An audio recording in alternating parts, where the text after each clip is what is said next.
Welcome back. ದೆಹಲಿಯ ಕೆಂಪುಕೋಟೆಯ ಬಳಿಯಾದ blast ವಿಚಾರ, ಇದರಲ್ಲೂ ಕೂಡ ರಾಜಕೀಯ ನಡೀತಾ ಇದೆ. ಸಾಂತ್ವನ ಹೇಳೋ ಬದಲು ನಾಯಕರು ಡರ್ಟಿ ಪಾಲಿಟಿಕ್ಸ್ ಅನ್ನ ಮಾಡ್ತಿದ್ದಾರೆ. ಕೆಂಪುಕೋಟೆ ಬಳಿ ಸ್ಫೋಟದಲ್ಲೂ ಕೂಡ ರಾಜಕೀಯ ಬೇಕಾ? ಬಿಜೆಪಿ ವಿರುದ್ಧ ಕಾಂಗ್ರೆಸ್ ನಾಯಕರ ಸಿಟ್ಟಿಯಾಕೆ? ಅಮಾಯಕರ ಸಾವನ್ನ ರಾಜಕೀಯಕ್ಕೆ ಬಳಕೆ ಮಾಡೋದು ಸರಿನಾ ಅಂತ ಪ್ರಶ್ನೆ ಇದೀಗ ದೇಶದ ನಾಗರಿಕರು ಕೇಳ್ತಿದ್ದಾರೆ.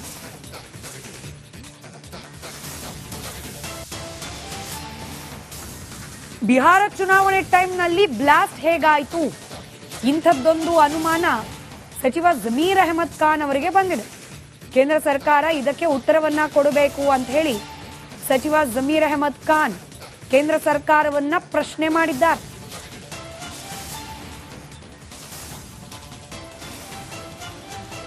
ಈಗ ಬಿಜೆಪಿಯವರಿಗೆ ನಿನ್ನೆನೇ ಮಾಧ್ಯಮದಲ್ಲಿ ಹೇಳಿದ್ದೆ ನಾನು, ಈ ಪ್ರಶ್ನೆ ಯಾರು ಕೇಳಬೇಕು. ಆಮೇಲೆ ನನಗೆ ಆಶ್ಚರ್ಯ ಆಗೋದೇನೆಂದರೆ, ಚುನಾವಣೆ ಒಂದಿನ ಮುಂಚೆ ಹೆಂಗಾಯ್ತಿದ್ದು? ಈಗ ಬಿಹಾರ ಚುನಾವಣೆ ಇತ್ತು, ಬರತ್ತಾನೆ. ಬಿಹಾರ ಚುನಾವಣೆ ಒಂದಿನ ಮುಂಚೆ ಆಗಬೇಕಾದ್ರೆ ಎಲ್ಲೋ ಒಂದು ಕಡೆ ನೀವು ಮಾಧ್ಯಮದವರು ನೆನ್ನೆ ಈ ಪ್ರಶ್ನೆ ಕೇಳಿದ್ರಿ. ನೆನ್ನೆ ಈ ಒಂದಿನ ಚುನಾವಣೆದಂಗೆ ಏನಕ್ಕೆ ಇದು? ಆಮೇಲೆ ನೀವೇ ಕ್ಯಾಪಿಟಲ್ ಸಿಟಿಯಲ್ಲಿ ಆಗಿರೋದು ಘಟನೆ ಅದು. ಕ್ಯಾಪಿಟಲ್ ಸಿಟಿ ಆ ಘಟನೆ ಆಗಬಾರ್ದಾಗಿತ್ತು. ನಾವು ಭಗವಂತ ಪ್ರಾರ್ಥನೆ ಮಾಡ್ತೀನಿ. ಪಾಪ ಇನ್ನೂ 20 ಜನ ಹಾಸ್ಪಿಟಲಲ್ಲಿದ್ದರು, ಅದರಲ್ಲಿ ಇನ್ನೂ 12 ಜನ ಸೀರಿಯಸ್ ಆಗಿದ್ದಾರಂತೆ. ಆ ಭಗವಂತನ ನಾನು ಪ್ರಾರ್ಥನೆ ಮಾಡ್ತೀನಿ, ಅವ್ರನ್ನ ಒಳ್ಳೇದು ಮಾಡಿ ಅಂತ ಪ್ರಾರ್ಥನೆ ಮಾಡ್ತೀನಿ. ಸತ್ತಿರೋರನ್ನ 8 ಜನ ಸತ್ತಿದ್ದಾರೆ. ಆ ಕುಟುಂಬಕ್ಕೆ ಸೇರಿಸ್ಕೊಳ್ಳೋ ಶಕ್ತಿ ಕೊಡಲಿ ಅಂತ ಭಗವಂತನ ಪ್ರಾರ್ಥನೆ ಮಾಡ್ತೀನಿ. ಆಮೇಲೆ ಒಂದು ಮಾತ್ರ ಸ್ಪಷ್ಟವಾಗಿ ಹೇಳ್ತೀನಿ, ನಾನು ಮಾಡಿದ್ದಾರೆ ಅಂತ ಹೇಳಲ್ಲ. ನಾನು ಹಂಗೇನಾರು ಆಗಿದ್ರೆ. Welcome back. ದೆಹಲಿಯ ಕೆಂಪುಕೋಟೆಯ ಬಳಿಯಾದ ಬ್ಲಾಸ್ಟ್ ವಿಚಾರ, ಇದರಲ್ಲೂ ಕೂಡ ರಾಜಕೀಯ ನಡೀತಾ ಇದೆ. ಸಾಂತ್ವನ ಹೇಳೋ ಬದಲು ನಾಯಕರು ಡರ್ಟಿ ಪಾಲಿಟಿಕ್ಸ್ ಅನ್ನ ಮಾಡ್ತಿದ್ದಾರೆ. ಕೆಂಪುಕೋಟೆ ಬಳಿ ಸ್ಫೋಟದಲ್ಲೂ ಕೂಡ ರಾಜಕೀಯ ಬೇಕಾ? ಬಿಜೆಪಿ ವಿರುದ್ಧ ಕಾಂಗ್ರೆಸ್ ನಾಯಕರ ಸಿಟ್ಟಿಯಾಕೆ? ಅಮಾಯಕರ ಸಾವನ್ನ ರಾಜಕೀಯಕ್ಕೆ ಬಳಕೆ ಮಾಡೋದು ಸರಿನಾ ಅಂತ ಪ್ರಶ್ನೆ ಇದೀಗ ದೇಶದ ನಾಗರಿಕರು ಕೇಳ್ತಿದ್ದಾರೆ.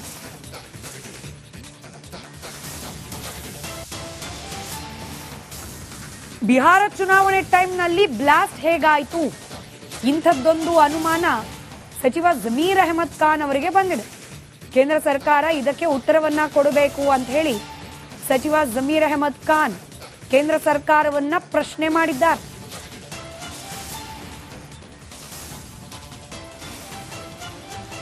ಈಗ ಬಿಜೆಪಿಯವರಿಗೆ ನಿನ್ನೆನೇ ಮಾಧ್ಯಮದಲ್ಲಿ ಹೇಳಿದ್ದೆ ನಾನು, ಈ ಪ್ರಶ್ನೆ ಯಾರು ಕೇಳಬೇಕು. ಆಮೇಲೆ ನನಗೆ ಆಶ್ಚರ್ಯ ಆಗೋದೇನೆಂದರೆ, ಚುನಾವಣೆ ಒಂದಿನ ಮುಂಚೆ ಹೆಂಗಾಯ್ತಿದ್ದು? ಈಗ ಬಿಹಾರ ಚುನಾವಣೆ ಇತ್ತು, ಬರತ್ತಾನೆ. ಬಿಹಾರ ಚುನಾವಣೆ ಒಂದಿನ ಮುಂಚೆ ಆಗಬೇಕಾದ್ರೆ ಎಲ್ಲೋ ಒಂದು ಕಡೆ ನೀವು ಮಾಧ್ಯಮದವರು ನೆನ್ನೆ ಈ ಪ್ರಶ್ನೆ ಕೇಳಿದ್ರಿ. ನೆನ್ನೆ ಈ ಒಂದಿನ ಚುನಾವಣೆದಂಗೆ ಏನಕ್ಕೆ ಇದು? ಆಮೇಲೆ ನೀವೇ ಕ್ಯಾಪಿಟಲ್ ಸಿಟಿಯಲ್ಲಿ ಆಗಿರೋದು ಘಟನೆ ಅದು. ಕ್ಯಾಪಿಟಲ್ ಸಿಟಿ ಆ ಘಟನೆ ಆಗಬಾರ್ದಾಗಿತ್ತು. ನಾವು ಭಗವಂತ ಪ್ರಾರ್ಥನೆ ಮಾಡ್ತೀನಿ. ಪಾಪ ಇನ್ನೂ 20 ಜನ ಹಾಸ್ಪಿಟಲಲ್ಲಿದ್ದರು, ಅದರಲ್ಲಿ ಇನ್ನೂ 12 ಜನ ಸೀರಿಯಸ್ ಆಗಿದ್ದಾರಂತೆ. ಆ ಭಗವಂತನ ನಾನು ಪ್ರಾರ್ಥನೆ ಮಾಡ್ತೀನಿ, ಅವ್ರನ್ನ ಒಳ್ಳೇದು ಮಾಡಿ ಅಂತ ಪ್ರಾರ್ಥನೆ ಮಾಡ್ತೀನಿ. ಸತ್ತಿರೋರನ್ನ 8 ಜನ ಸತ್ತಿದ್ದಾರೆ. ಆ ಕುಟುಂಬಕ್ಕೆ ಸೇರಿಸ್ಕೊಳ್ಳೋ ಶಕ್ತಿ ಕೊಡಲಿ ಅಂತ ಭಗವಂತನ ಪ್ರಾರ್ಥನೆ ಮಾಡ್ತೀನಿ. ಆಮೇಲೆ ಒಂದು ಮಾತ್ರ ಸ್ಪಷ್ಟವಾಗಿ ಹೇಳ್ತೀನಿ, ನಾನು ಮಾಡಿದ್ದಾರೆ ಅಂತ ಹೇಳಲ್ಲ. ನಾನು ಹಂಗೇನಾರು ಆಗಿದ್ರೆ. Welcome back. ದೆಹಲಿಯ ಕೆಂಪುಕೋಟೆಯ ಬಳಿಯಾದ ಬ್ಲಾಸ್ಟ್ ವಿಚಾರ, ಇದರಲ್ಲೂ ಕೂಡ ರಾಜಕೀಯ ನಡೀತಾ ಇದೆ. ಸಾಂತ್ವನ ಹೇಳೋ ಬದಲು ನಾಯಕರು ಡರ್ಟಿ ಪಾಲಿಟಿಕ್ಸ್ ಅನ್ನ ಮಾಡ್ತಿದ್ದಾರೆ. ಕೆಂಪುಕೋಟೆ ಬಳಿ ಸ್ಫೋಟದಲ್ಲೂ ಕೂಡ ರಾಜಕೀಯ ಬೇಕಾ? ಬಿಜೆಪಿ ವಿರುದ್ಧ ಕಾಂಗ್ರೆಸ್ ನಾಯಕರ ಸಿಟ್ಟಿಯಾಕೆ? ಅಮಾಯಕರ ಸಾವನ್ನ ರಾಜಕೀಯಕ್ಕೆ ಬಳಕೆ ಮಾಡೋದು ಸರಿನಾ ಅಂತ ಪ್ರಶ್ನೆ ಇದೀಗ ದೇಶದ ನಾಗರಿಕರು ಕೇಳ್ತಿದ್ದಾರೆ.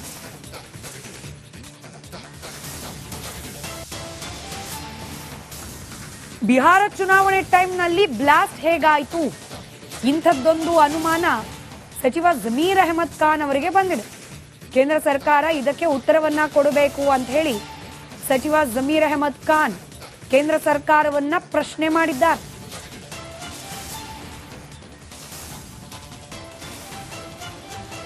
ಈಗ ಬಿಜೆಪಿಯವರಿಗೆ ನಿನ್ನೆನೇ ಮಾಧ್ಯಮದಲ್ಲಿ ಹೇಳಿದ್ದೆ ನಾನು, ಈ ಪ್ರಶ್ನೆ ಯಾರು ಕೇಳಬೇಕು. ಆಮೇಲೆ ನನಗೆ ಆಶ್ಚರ್ಯ ಆಗೋದೇನೆಂದರೆ, ಚುನಾವಣೆ ಒಂದಿನ ಮುಂಚೆ ಹೆಂಗಾಯ್ತಿದ್ದು? ಈಗ ಬಿಹಾರ ಚುನಾವಣೆ ಇತ್ತು, ಬರತ್ತಾನೆ. ಬಿಹಾರ ಚುನಾವಣೆ ಒಂದಿನ ಮುಂಚೆ ಆಗಬೇಕಾದ್ರೆ ಎಲ್ಲೋ ಒಂದು ಕಡೆ ನೀವು ಮಾಧ್ಯಮದವರು ನೆನ್ನೆ ಈ ಪ್ರಶ್ನೆ ಕೇಳಿದ್ರಿ. ನೆನ್ನೆ ಈ ಒಂದಿನ ಚುನಾವಣೆದಂಗೆ ಏನಕ್ಕೆ ಇದು? ಆಮೇಲೆ ನೀವೇ ಕ್ಯಾಪಿಟಲ್ ಸಿಟಿಯಲ್ಲಿ ಆಗಿರೋದು ಘಟನೆ ಅದು. ಕ್ಯಾಪಿಟಲ್ ಸಿಟಿ ಆಗಟ್ಟೆ ಆಗಬಾರ್ದಾಗಿತ್ತು. ನಾನು ಭಗವಂತ ಪ್ರಾರ್ಥನೆ ಮಾಡ್ತೀನಿ. ಪಾಪ ಇನ್ನೂ 20 ಜನ ಹಾಸ್ಪಿಟಲಲ್ಲಿದ್ದರು, ಅದರಲ್ಲಿ ಇನ್ನೂ 12 ಜನ ಸೀರಿಯಸ್ ಆಗಿದ್ದಾರಂತೆ. ಆ ಭಗವಂತನ ನಾನು ಪ್ರಾರ್ಥನೆ ಮಾಡ್ತೀನಿ, ಅವ್ರನ್ನ ಒಳ್ಳೇದು ಮಾಡಿ ಅಂತ ಪ್ರಾರ್ಥನೆ ಮಾಡ್ತೀನಿ. ಸತ್ತಿರೋರನ್ನ 8 ಜನ ಸತ್ತಿದ್ದಾರೆ. ಅವ್ರ ಕುಟುಂಬಕ್ಕೆ ಸೇರಿಸ್ಕೊಳ್ಳೋ ಶಕ್ತಿ ಕೊಡಲಿ ಅಂತ ಭಗವಂತನ ಪ್ರಾರ್ಥನೆ ಮಾಡ್ತೀನಿ. ಆಮೇಲೆ ಒಂದು ಮಾತ್ರ ಸ್ಪಷ್ಟವಾಗಿ ಹೇಳ್ತೀನಿ, ನಾನು ಮಾಡಿದ್ದಾರೆ ಅಂತ ಹೇಳಲ್ಲ. ನಾನು ಹಂಗೇನಾರು ಆಗಿದ್ರೆ ವೆಲ್ಕಮ್ ಬ್ಯಾಕ್. ದೆಹಲಿಯ ಕೆಂಪುಕೋಟೆಯ ಬಳಿಯಾದ ಬ್ಲಾಸ್ಟ್ ವಿಚಾರ, ಇದರಲ್ಲೂ ಕೂಡ ರಾಜಕೀಯ ನಡೀತಾ ಇದೆ. ಸಾಂತ್ವನ ಹೇಳೋ ಬದಲು ನಾಯಕರು ಡರ್ಟಿ ಪಾಲಿಟಿಕ್ಸ್ ಅನ್ನ ಮಾಡ್ತಿದ್ದಾರೆ.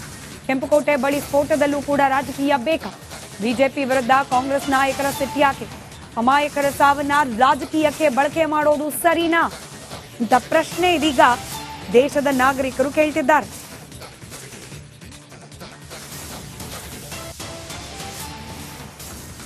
ಬಿಹಾರ ಚುನಾವಣೆ ಟೈಮ್ನಲ್ಲಿ ಬ್ಲಾಸ್ಟ್ ಹೇಗಾಯಿತು? ಇಂಥದ್ದೊಂದು ಅನುಮಾನ ಸಚಿವ ಜಮೀರ್ ಅಹಮದ್ ಖಾನ್ ಅವರಿಗೆ ಬಂದಿದೆ. ಕೇಂದ್ರ ಸರ್ಕಾರ ಇದಕ್ಕೆ ಉತ್ತರವನ್ನ ಕೊಡಬೇಕು ಅಂತ ಹೇಳಿ ಸಚಿವ ಜಮೀರ್ ಅಹಮದ್ ಖಾನ್ ಕೇಂದ್ರ ಸರ್ಕಾರವನ್ನ ಪ್ರಶ್ನೆ ಮಾಡಿದ್ದಾರೆ.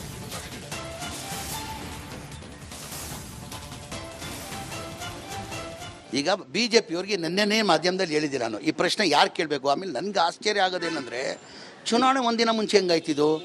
ಈಗ ಬಿಹಾರ ಚುನಾವಣೆ ಇತ್ತು, ಬರತ್ತಾನೆ. ಬಿಹಾರ ಚುನಾವಣೆ ಒಂದಿನ ಮುಂಚೆ ಆಗಬೇಕಾದ್ರೆ ಎಲ್ಲೋ ಒಂದು ಕಡೆ ನೀವು ಮಾಧ್ಯಮದವರು ನೆನ್ನೆ ಈ ಪ್ರಶ್ನೆ ಕೇಳಿದ್ರಿ. ನೆನ್ನೆ ಈ ಒಂದಿನ ಚುನಾವಣೆಗೆ ಏನಕ್ಕೆ ಇದು? ಆಮೇಲೆ ನೀವೇ ಕ್ಯಾಪಿಟಲ್ ಸಿಟಿಯಲ್ಲಿ ಆಗಿರೋದು ಘಟನೆ ಅದು. ಕ್ಯಾಪಿಟಲ್ ಸಿಟಿ ಆಗಟ್ಟೆ ಆಗಬಾರ್ದಾಗಿತ್ತು. ನಾನು ಭಗವಂತ ಪ್ರಾರ್ಥನೆ ಮಾಡ್ತೀನಿ. ಪಾಪ ಇನ್ನೂ 20 ಜನ ಹಾಸ್ಪಿಟಲಲ್ಲಿದ್ದರು, ಅದರಲ್ಲಿ ಇನ್ನೂ 12 ಜನ ಸೀರಿಯಸ್ ಆಗಿದ್ದಾರಂತೆ. ಆ ಭಗವಂತನ ನಾನು ಪ್ರಾರ್ಥನೆ ಮಾಡ್ತೀನಿ, ಅವ್ರನ್ನ ಒಳ್ಳೇದು ಮಾಡಿ ಅಂತ ಪ್ರಾರ್ಥನೆ ಮಾಡ್ತೀನಿ. ಸತ್ತಿರೋರನ್ನ 8 ಜನ ಸತ್ತಿದ್ದಾರೆ. ಅವ್ರ ಕುಟುಂಬಕ್ಕೆ ಸೇರಿಸ್ಕೊಳ್ಳೋ ಶಕ್ತಿ ಕೊಡಲಿ ಅಂತ ಭಗವಂತನ ಪ್ರಾರ್ಥನೆ ಮಾಡ್ತೀನಿ. ಆಮೇಲೆ ಒಂದು ಮಾತ್ರ ಸ್ಪಷ್ಟವಾಗಿ ಹೇಳ್ತೀನಿ, ನಾನು ಮಾಡಿದ್ದಾರೆ ಅಂತ ಹೇಳಲ್ಲ. ನಾನು ಹಂಗೇನಾರು ಆಗಿದ್ರೆ ವೆಲ್ಕಮ್ ಬ್ಯಾಕ್. ದೆಹಲಿಯ ಕೆಂಪುಕೋಟೆಯ ಬಳಿಯಾದ ಬ್ಲಾಸ್ಟ್ ವಿಚಾರ, ಇದರಲ್ಲೂ ಕೂಡ ರಾಜಕೀಯ ನಡೀತಾ ಇದೆ. ಸಾಂತ್ವನ ಹೇಳೋ ಬದಲು ನಾಯಕರು ಡರ್ಟಿ ಪಾಲಿಟಿಕ್ಸ್ ಅನ್ನ ಮಾಡ್ತಿದ್ದಾರೆ. ಕೆಂಪುಕೋಟೆ ಬಳಿ ಸ್ಫೋಟದಲ್ಲೂ ಕೂಡ ರಾಜಕೀಯ ಬೇಕಾ? ಬಿಜೆಪಿ ವಿರುದ್ಧ ಕಾಂಗ್ರೆಸ್ ನಾಯಕರ ಸಿಟ್ಟಿಯಾಕೆ? ಅಮಾಯಕರ ಸಾವನ್ನ ರಾಜಕೀಯಕ್ಕೆ ಬಳಕೆ ಮಾಡೋದು ಸರಿನಾ ಅಂತ ಪ್ರಶ್ನೆ ಇದೀಗ ದೇಶದ ನಾಗರಿಕರು ಕೇಳ್ತಿದ್ದಾರೆ.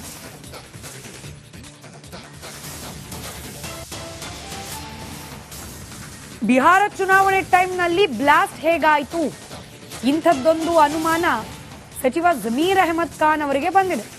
ಕೇಂದ್ರ ಸರ್ಕಾರ ಇದಕ್ಕೆ ಉತ್ತರವನ್ನ ಕೊಡಬೇಕು ಅಂತ ಹೇಳಿ ಸಚಿವ ಜಮೀರ್ ಅಹಮದ್ ಖಾನ್ ಕೇಂದ್ರ ಸರ್ಕಾರವನ್ನ ಪ್ರಶ್ನೆ ಮಾಡಿದ್ದಾರೆ.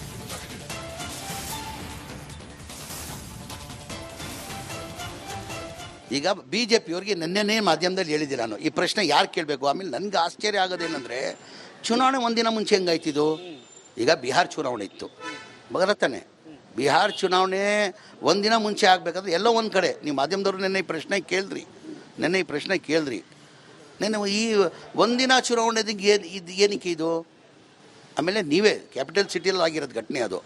ಕ್ಯಾಪಿಟಲ್ ಸಿಟಿ ಆಗಟ್ಟೆ ಆಗಬಾರ್ದಾಗಿತ್ತು. ನಾನು ಭಗವಂತ ಪ್ರಾರ್ಥನೆ ಮಾಡ್ತೀನಿ. ಪಾಪ ಇನ್ನೂ 20 ಜನ ಹಾಸ್ಪಿಟಲಲ್ಲಿದ್ದರು, ಅದರಲ್ಲಿ ಇನ್ನೂ 12 ಜನ ಸೀರಿಯಸ್ ಆಗಿದ್ದಾರಂತೆ. ಆ ಭಗವಂತನ ನಾನು ಪ್ರಾರ್ಥನೆ ಮಾಡ್ತೀನಿ, ಅವ್ರನ್ನ ಒಳ್ಳೇದು ಮಾಡಿ ಅಂತ ಪ್ರಾರ್ಥನೆ ಮಾಡ್ತೀನಿ. ಸತ್ತಿರೋರನ್ನ 8 ಜನ ಸತ್ತಿದ್ದಾರೆ. ಅವ್ರ ಕುಟುಂಬಕ್ಕೆ ಸೇರಿಸ್ಕೊಳ್ಳೋ ಶಕ್ತಿ ಕೊಡಲಿ ಅಂತ ಭಗವಂತನ ಪ್ರಾರ್ಥನೆ ಮಾಡ್ತೀನಿ. ಆಮೇಲೆ ಒಂದು ಮಾತ್ರ ಸ್ಪಷ್ಟವಾಗಿ ಹೇಳ್ತೀನಿ, ನಾನು ಮಾಡಿದ್ದಾರೆ ಅಂತ ಹೇಳಲ್ಲ. ನಾನು ಹಂಗೇನಾರು ಆಗಿದ್ರೆ